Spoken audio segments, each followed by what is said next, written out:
Good morning વિદ્યાર્થી મિત્રો, શ્રી કન્યા પ્રાથમિક વિદ્યાલયમાં આપ સૌનું હાર્દિક સ્વાગત છે. ધોરણ 7 વિષય વિજ્ઞાન, એમાંનું ચેપ્ટર નંબર 13, ચેપ્ટરનું નામ છે ગતિ અને સમય. તો વિદ્યાર્થી મિત્રો, આ પાઠની અંદર આપણે ગતિ એટલે શું, સમય એટલે શું, એના વિશે અભ્યાસ કરવાનો છે. ત્યારબાદ આ પાઠની અંદર આવતા થોડાક મુદ્દાઓને આપણે યાદ કરી લઈએ. નિશ્ચિત સમયમાં જે વાહન સૌથી વધુ અંતર કાપે તે સૌથી ઝડપી વાહન કહેવાય છે. તેવી જ રીતના નિશ્ચિત અંતર કાપવા માટે જે વાહન ઓછામાં ઓછો સમય લે તે વાહન સૌથી ઝડપી ગણાય છે. તો ઝડપ એટલે શું? તો કે પદાર્થે એકમ સમયગાળામાં કાપેલું જે અંતર હોય તે પદાર્થને શું કહી શકાય? તો કે ઝડપ કહી શકાય. તો આપણે એના વિશે આ પાઠની અંદર અભ્યાસ કરવાનો છે. ત્યારબાદ નિયમિત ગતિ એટલે શું, અનિયમિત ગતિ એટલે શું, એના વિશે આ પાઠની અંદર આપણે અભ્યાસ કરવાનો છે. ત્યારબાદ ઘડિયાળ સમય માપવાનું સાધન છે, તો એના વિશે આપણે પાઠની અંદર અભ્યાસ કરવાનો છે. ત્યારબાદ વાહનોની ઝડપ માપવાનો એકમ કિલોમીટર, કલાક અથવા તો કિલોમીટર છે. એ બધા એકમોની સંજ્ઞાઓ એક વચનમાં જ લખાય છે. દાખલા તરીકે આપણે જોઈએ તો કે 50 કિલોમીટર, તો કે એના વિશે આપણે પાઠની અંદર અભ્યાસ કરવાનો છે. ત્યારબાદ આલેખ દોરતી વખતે પ્રત્યેક રાશિના મહત્તમ ને ન્યૂનતમ મૂલ્યને ધ્યાનમાં લેવા જરૂરી છે, તો એના વિશે આપણે પાઠની અંદર અભ્યાસ કરવાનો છે. તો હવે આપણે પાઠની સમજૂતી તરફ જઈએ. જુદા જુદા પ્રકારની ગતિ વિશે આપણે શીખ્યા. હવે તમે શીખ્યા કે ગતિ સુરેખ પથ પર હોઈ શકે, તેમજ વર્તુળાકાર અથવા આવર્તનીય પણ હોઈ શકે. શું તમને આ ત્રણેય પ્રકારની ગતિ યાદ છે? તો હવે આપણે કોષ્ટક 13.1 માં જુદા જુદા પ્રકારની ગતિના કેટલાક ઉદાહરણો તમને આપેલા છે, તો આપણે જોઈએ. એમાં તમને ગતિના ઉદાહરણો અને ગતિના પ્રકારો. તો ગતિના ઉદાહરણમાં આપણે પેલું જોઈએ તો કે કૂચ કરતા લશ્કરના જવાનો. તો એ કઈ પ્રકારની ગતિ કહી શકાય? તો કે સુરેખ પ્રકારની ગતિ કહી શકાય.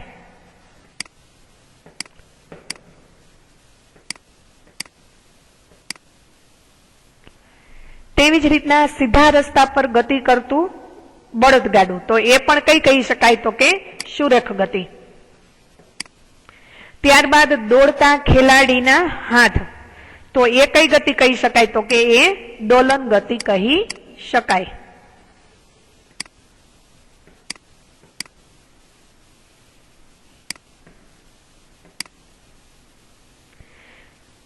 તેવી જ રીતના ગતિમાં રહેલી સાયકલના પેન્ડલ, તો એ કઈ ગતિ કહી શકાય? તો કે એ આવર્તનીય ગતિ કહી શકાય.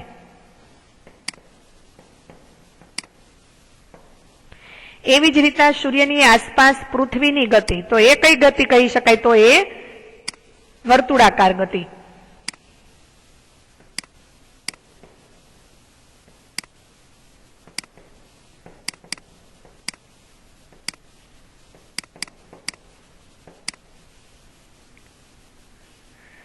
તેવી જ રીતના હિંચકાની ગતિ, તો હિંચકાની ગતિ કઈ કહી શકાય? તો કે દોલન ગતિ. ત્યારબાદ લોલકની ગતિ, તો એ આવર્તનીય ગતિ. તો આ જે ગતિના ઉદાહરણો છે એના ગતિના કયા કયા પ્રકાર છે તે આપણે જોયું. હવે જોઈએ આગળ કે આપણો સામાન્ય અનુભવ છે કે કેટલાક પદાર્થોની ગતિ ધીમી અને કેટલાક પદાર્થોની ગતિ કેવી હોય છે? તો કે ઝડપી હોય છે. હવે 13.1 માં કે ધીમી કે ઝડપી, તો આપણે જાણીએ છીએ કે કેટલાક વાહનો અન્ય વાહનો કરતા વધુ ઝડપી ગતિ કરતા હોય છે, અને વળી કોઈ એક વાહન પણ જુદા જુદા સમયે ઝડપી કે ધીમી ગતિ કરતું હોય છે. સુરેખ પથ પર ગતિ કરતા 10 વાહનોની યાદી બનાવો. તેમને ધીમા કે ઝડપી ગતિવાળા સમૂહમાં ગોઠવો. તમે કેવી રીતે નક્કી કરી શકો કે કયું વાહન ધીમું અને ઝડપી ગતિ કરે છે? જો વાહનો સુરેખ રસ્તા પર એક જ દિશામાં ગતિ કરતા હોય તો આપણે સહેલાઈથી કહી શકીએ કે તેઓમાં કયું વાહન બીજા વાહન કરતા વધુ ઝડપે ગતિ કરે છે. ત્યારબાદ આપણે આગળ જોઈએ પ્રવૃત્તિ 13.1 માં કે આકૃતિ 13.1 માં જુઓ, તેમાં રોડ પર કોઈ સમયે એક જ દિશામાં ગતિ કરતા કેટલાક વાહનોને બતાવ્યા છે. હવે આકૃતિ 13.2 માં જુઓ, જેમાં તેજ વાહનોનું થોડા સમય પછીનું સ્થાન બતાવેલું છે. આ બંને આકૃતિઓમાંના તમારા અવલોકન પરથી નીચેના પ્રશ્નોના જવાબ આપો. આ બધામાંથી કયું વાહન સૌથી ઝડપી ગતિ કરી રહ્યું છે? વળી આ બધામાંથી કયું વાહન સૌથી ધીમી ગતિ કરી રહ્યું છે? તો આપેલ સમયગાળામાં વાહને કાપેલું અંતર કયું વાહન ઝડપી છે કે ધીમું છે તે નક્કી કરવામાં મદદ કરે છે. દાખલા તરીકે આપણે જોઈએ, કલ્પના કરો કે તમે તમારા મિત્રને મૂકવા માટે બસ સ્ટેશન ગયા છો.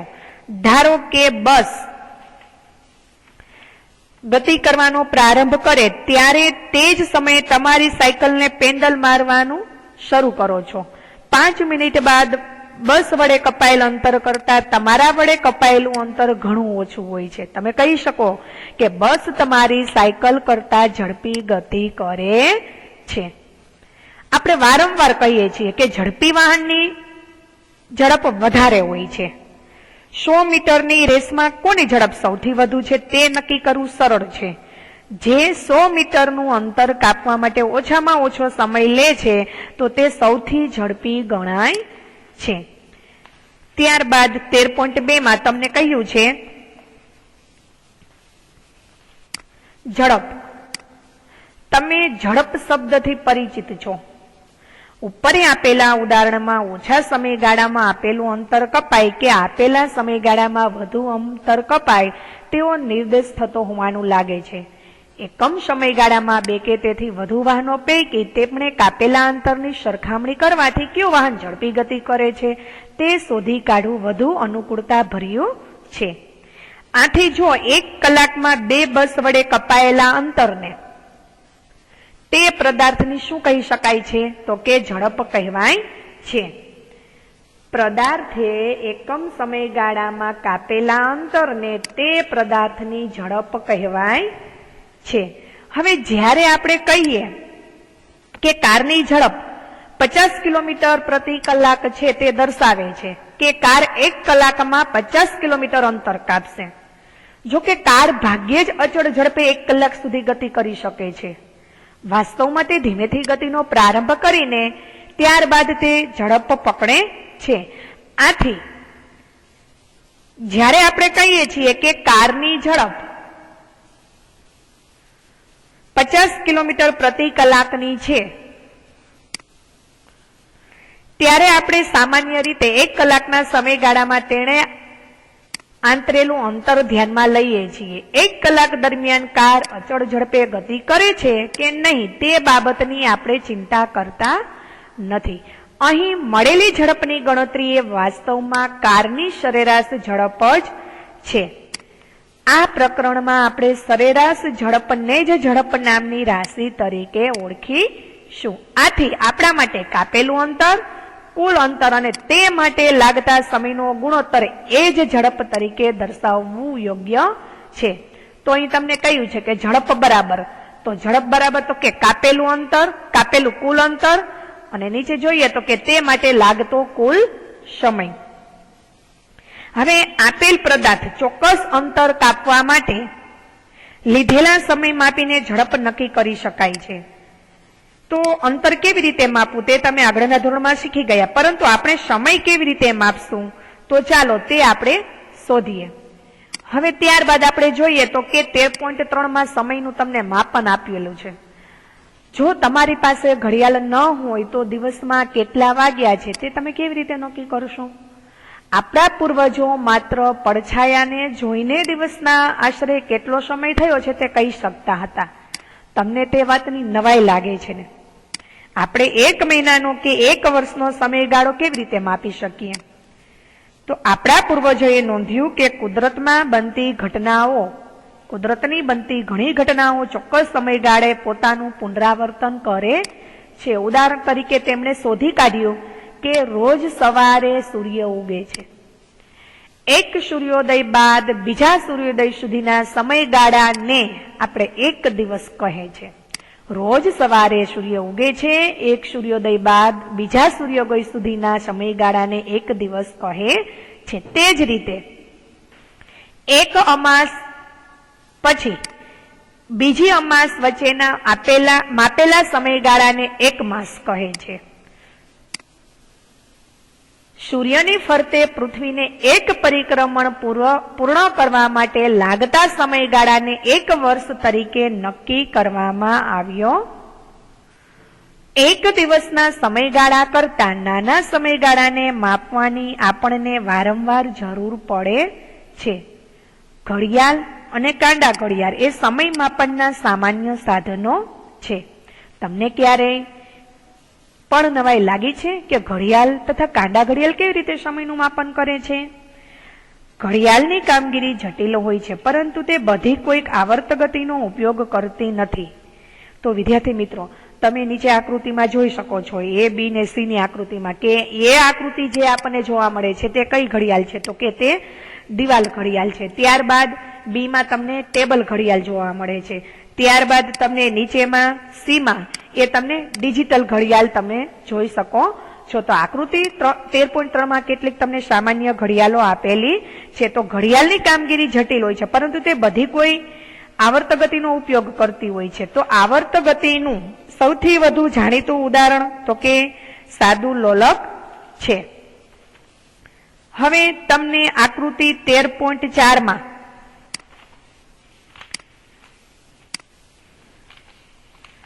આકૃતિ 13.4 માં તમને એમાં સાદું લોલક અને બી ની અંદર તમને સાદા લોલકના દોલન દરમિયાન તેના ગોળાની જુદી જુદી તમને સ્થિતિ આપવામાં આવેલી છે. હવે આ સાદા લોલકનો આવર્તકાળ નક્કી કરવા માટે તો કે આપણે 1 મીટર લાંબી દોરી અને લોલકનો ગોળ અથવા સ્ટોપવોચ, આશરે 1 મીટર લંબાઈની દોરી લઈ આકૃતિમાં દર્શાવ્યા મુજબ લોલકની રચના કરો.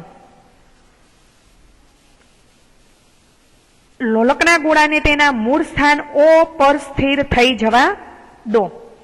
આ મૂળભૂત સ્થાનની નીચેની જમીન પર નિશાની કરો. લોલકને ગતિ કરાવવા માટે હળવેથી લોલકના ગોળાને પકડીને સહેજ એક બાજુ લઈ જાઓ. હવે ગોળાને તેની સ્થાનાંતરની સ્થિતિમાંથી મુક્ત કરી દો. ગોળો જ્યારે એક તરફ છેવટેથી સ્થિતિ A પર હોય ત્યારે તે સમયની તમે નોંધ કરવા સ્ટોપવોચ ચાલુ કરો. તો લોલકની ફરીથી એ સ્થિતિમાં આવે ત્યારે 1 દોલન થયું એમ ગણો. આ રીતે 20 દોલનો પૂરા થાય ત્યારે તરત જ સ્ટોપવોચ બંધ કરો. લોલકના 20 દોલનો માટેનો સમયગાળો સ્ટોપવોચ પરથી જોઈ નોંધો. તો આ આકૃતિમાં આપણે સાદું લોલક અને સાદા લોલકના દોલન દરમિયાન તેના ગોળાની જુદી જુદી સ્થિતિ આપણે જોઈ. હવે એમાં આગળ આપણે આકૃતિ 13.4 એમાં દર્શાવ્યા મુજબ સાદું લોલક એ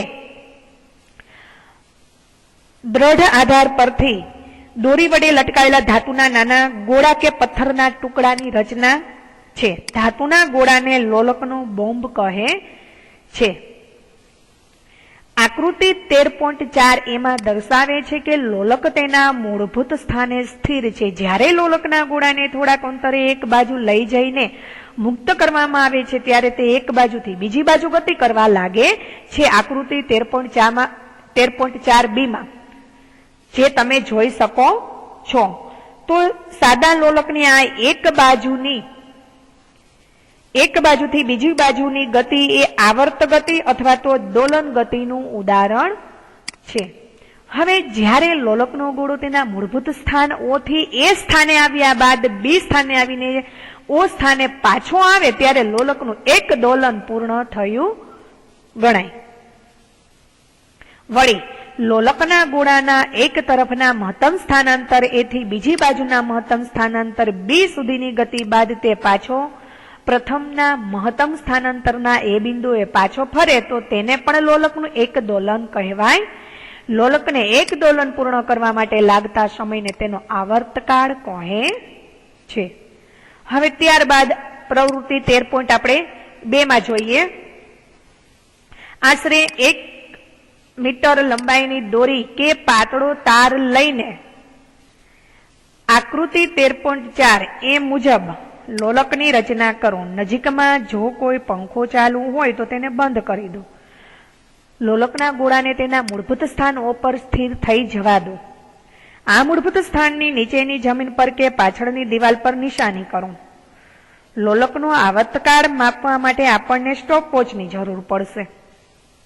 જો કે સ્ટોપવોચ મળી શકે તેમ ન હોય તો ટેબલ ઘડિયાળ કે કાંડા ઘડિયાળ પણ આપણે વાપરી શકાય. લોલકને ગતિ કરાવવા માટે હળવેથી લોલકના ગોળાને પકડીને સહેજે એક બાજુ લઈ જાઓ. ધ્યાન રાખો કે જ્યારે ગોળાને સ્થાનાંતર કરાવો ત્યારે દોરી સખત ખેંચેલી રહેવી જોઈએ. હવે ગોળાને તેની સ્થાનાંતરની સ્થિતિમાંથી મુક્ત કરી દો. યાદ રાખો કે જ્યારે ગોળાને મુક્ત કરો ત્યારે તેને ધક્કો મારવાનો નથી.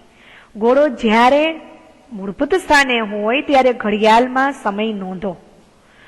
મૂળભૂત સ્થાનને બદલે ગોળો જ્યારે એક તરફ છેવટેની સ્થિતિમાં હોય ત્યારે પણ તમે સમયની નોંધ કરી શકો છો.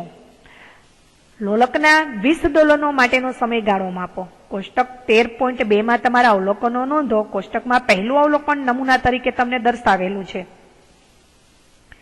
જે આપણે આગળ જોઈશું. તમારા અવલોકનો નમૂનાના અવલોકન કરતા જુદા હોવા જોઈએ. આ પ્રવૃત્તિનું થોડાક સમય સુધી પુનરાવર્તન કરીને તમારા અવલોકનની નોંધ કરો. 20 દોલન માટે મળતા સમયગાળાને 20 અંક વડે ભાગતા આપણે 1 દોલન માટેનો સમયગાળો અથવા આવર્તકાળ મળે છે.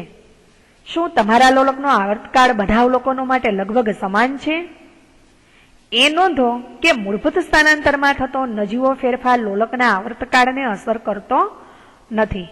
હાલના સમયમાં મોટાભાગની ઘડિયાળો તથા કાંડા ઘડિયાળ એક અથવા એક કરતા વધુ શેલવાળા એટલે કે વિદ્યુત કોષવાળા વિદ્યુત ઇલેક્ટ્રોનિક પરિપંથો ધરાવે છે.